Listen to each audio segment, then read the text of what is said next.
안녕하십니까. 2023년 6월 17일 최병문 팩트 시작하겠습니다. 오늘 좀 흥미로운 주제를 한번 다뤄보려고 하는데, 박지원 전 국정원장이 어젯밤에 라디오에 나와서 이렇게 얘기를 했습니다. 조국 전 법무장관의 총선 출마 얘기와 관련해서 출마할 것 같다고 얘기를 했고요. 근데 그 근거로 문재인 대통령하고 나눈 얘기, 페이스북에 올린 글, 이런 걸 보면 저는 무소속 혹은 신당 창당, 호남으로 갈 수 있다, 이렇게 생각한다. 조국을 한 번도 보지도 않고 전화도 하지 않았지만 정치적 동물적 감각으로 얘기하는 거다, 이렇게 주장을 했습니다. 그러니까 호남에 출마할 수 있다는 거죠, 조국 전 장관이. 그러면서 두고 보세요. 제가 누구한테 들은 얘기도 아니고 저 혼자 여러 가지 워딩을 생각해 보면 그 길밖에 없겠구나, 이 생각을 한다.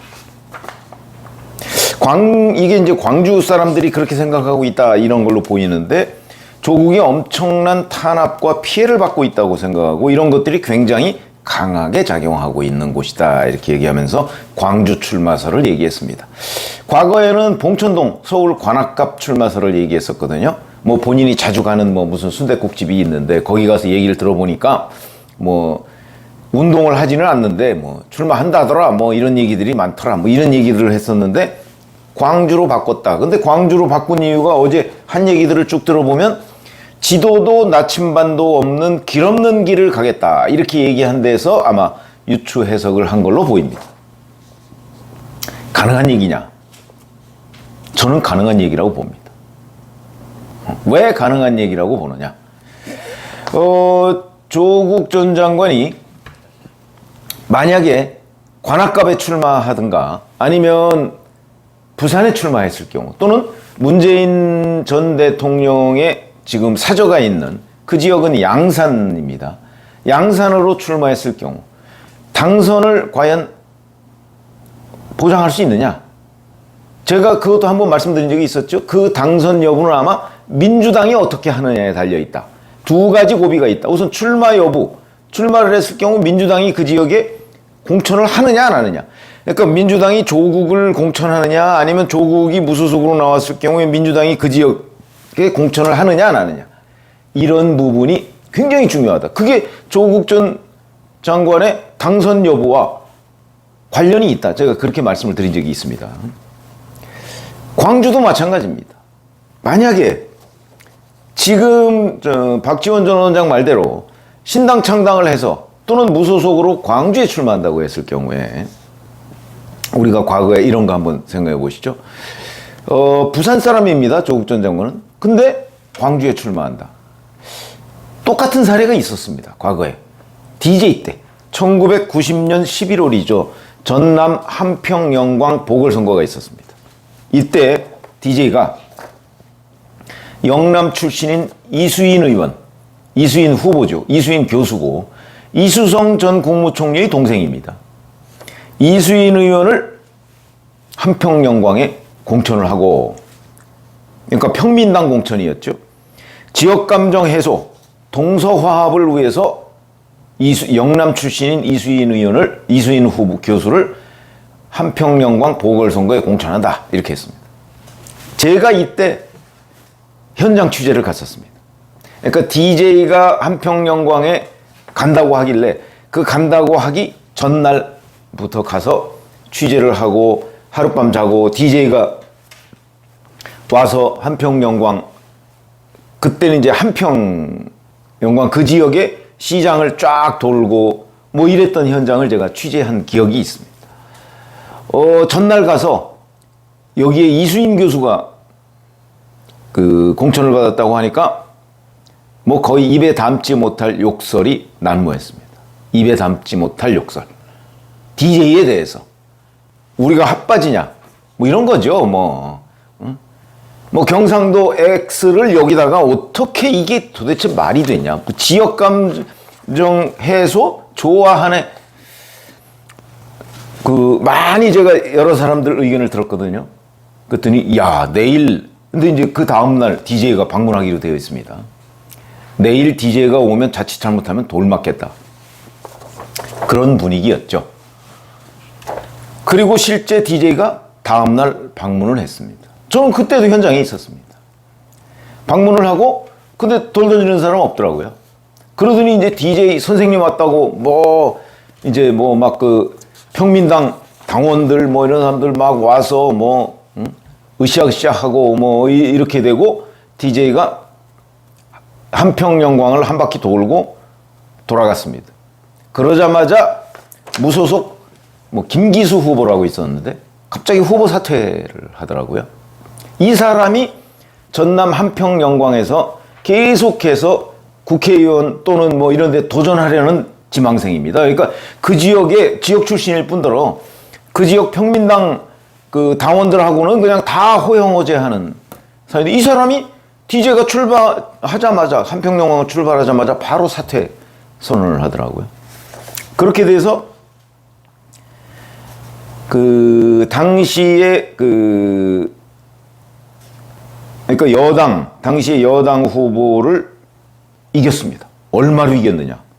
무려 75.4%라는 압도적 표로 이겼고, 그 상대 후보는 누구냐면 조기상 전 의원이라고 한평영광에서 2번을 국회의원을 했던 사람인데 이 사람은 22.4%밖에 못 얻었습니다. 경상도 출신인 이수인 교수가 그래서 압도적인 차이로. 근데 이수인 교수가 와서 이제 DJ랑 이렇게 손잡고 도는데 이수인 교수는 한평영광 땅을 그때 처음 밟아봤다고 합니다. 이런 일들이 정치에서는 벌어진다. 그리고 제가 그 현장에 있었다. 근데 당선이 되더라. 이런 거 하고. 그 다음에 올해 4월 5일에 보면 전주을 보건소, 전주을이 전주시 완산구입니다. 옛날에 완주군이죠. 여기 보선에 준리 의혹을 제기했던 안혜옥 전 초등학교 태권도 연맹 총재인가 하는 80이 넘었습니다. 이 사람은 경상도 사람입니다. 근데 돌연 전주을 보궐선거에 나간다. 이렇게 했거든요. 실제 나왔습니다. 이 사람이 나와서 10.14%를 얻었습니다. 국민의힘 후보가 8% 얻었습니다. 국민의힘 후보보다 더 많이 얻었습니다. 물론 3등을 했죠. 1등은 지금 국회의원이 된 진보당 강성희 후보고 33점 몇 얼마. 2등이 임정엽 후보인데 무소속으로 나왔습니다. 임정엽 후보는 직전까지 민주당 당원이었고 민주당 소속으로 그 완주 군수에 2번씩이나 당선됐던 사람입니다. 잘 아시다시피 군수 경력을 가진 사람은 그 지역 구민들한테 막강한 영향력을 발휘합니다. 그러니까 만약에 민주당이 임정엽 전 군수를 공천했다면 무조건 당선됐을 겁니다. 근데 공천을 안 했거든요. 핑계는 자기들 때문에 이 보궐선거가 생겼기 때문에 당원에 따라서 안 한다고 했는데, 민주당이 언제부터 그랬습니까? 지난번 박원순 전 서울시장 때 전당원 투표 이런 꼼수를 통해서 공천하지 않았습니까? 그러니까 이번에도 충분히 공천할 수 있죠. 그런데 공천을 안 했습니다.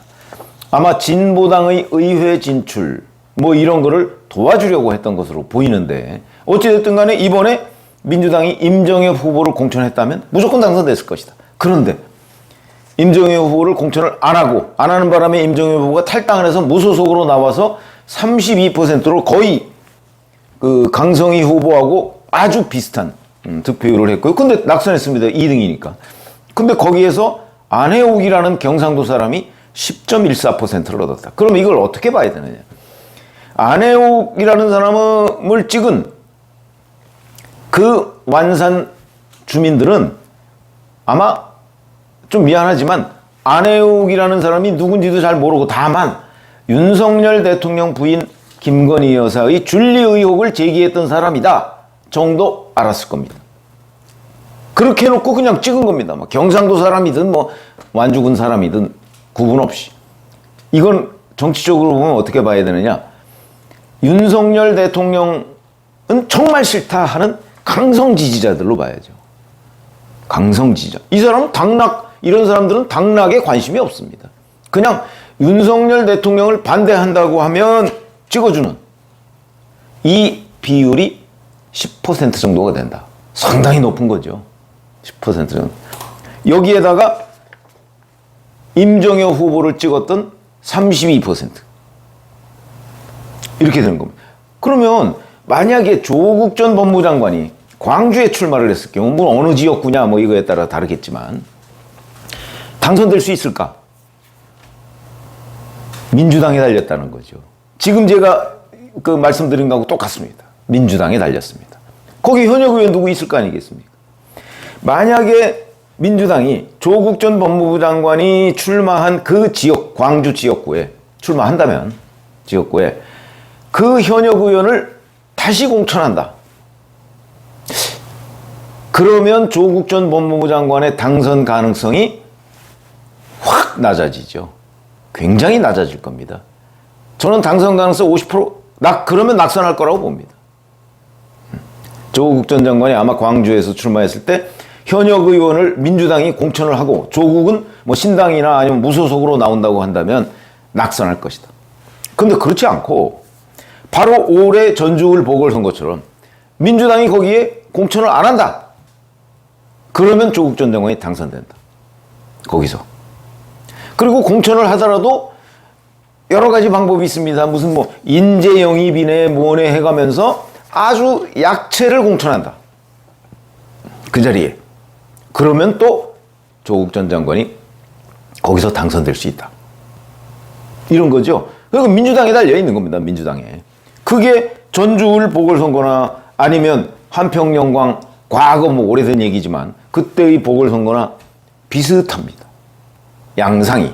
그렇기 때문에 저는 박지원 전 원장이 그 조국의 광주 출마 뭐 순전히 개인적인 견해라고 얘기를 했지만 상당히 흥미로운 주제고, 자 그랬을 경우 조국이 광주에서 당선될 수 있느냐 없느냐 하는 부분도 또한 흥미로운 주제인데 그 키는 역시 민주당이 쥐고 있다는 거죠. 그러면 만약에 민주당이 거기에 뭐 민주당 후보를 공천 안 한다든가 아니면 뭐 이런저런 핑계로 해서 약체 후보를 공천한다든가 그랬을 경우에는 민주당이 바로 조국의 국회의원 배지, 이른바 방탄 배지를, 그 배지의 길을 열어주는 거나 마찬가지다. 굉장한 논란이 있겠죠. 그러니까 조국 전 장관이 우선 저도 뭐 출마를 한다고 보는데 출마를 할 경우에 어디로 할 것이냐. 근데 이제 박지원 전 원장이 지금 광주 얘기를 했으니까 광주 얘기를 한번 중점적으로 들여다보자. 이걸 제가 말씀드린 거고요. 그 당락은 역시 민주당이 키를 쥐고 있다.